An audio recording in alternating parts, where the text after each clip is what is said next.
ఒక సినిమా పట్ల జనానికున్న ఆసక్తిని అంచనా వేసేది యూట్యూబ్ వ్యూస్ తోనే.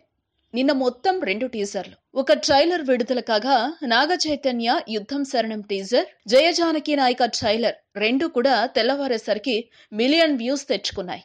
వీటికంటే ముందే లాంచ్ అయిన సాయిధరం తేజ్ జవాన్ టీజర్ కి మాత్రం 500,000 వ్యూస్ ఇంకా రాలేదు. దీన్ని బట్టి ఈ 3 సినిమాల్లో జవాన్ కే క్రేజ్ తక్కువ అని అర్థమవుతోంది.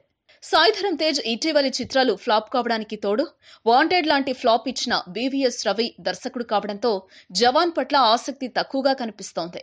వ్యూస్ ఎక్కువ రాకపోయినప్పటికీ టీజర్ అయితే ప్రామిసింగ్ గానే ఉంది.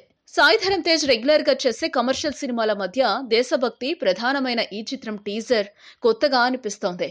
రొటీన్ నుంచి బ్రేక్ కోరుకుంటున్న సాయిధరం తేజ్ కి జవాన్ తో అది లభిస్తుందో లేదో తెలియదు, కానీ టీజర్ చూస్తే మాత్రం ఆ లక్షణాలున్నాయి. టీజర్ కి వచ్చిన వ్యూస్ ని బట్టి సినిమాపై ఆసక్తి తక్కువగా ఉందనేది గుర్తించి సినిమా రిలీజ్ అయ్యేలోగా హైప్ బిల్డ్ చేసుకుంటే ఫలితం ఉంటుంది.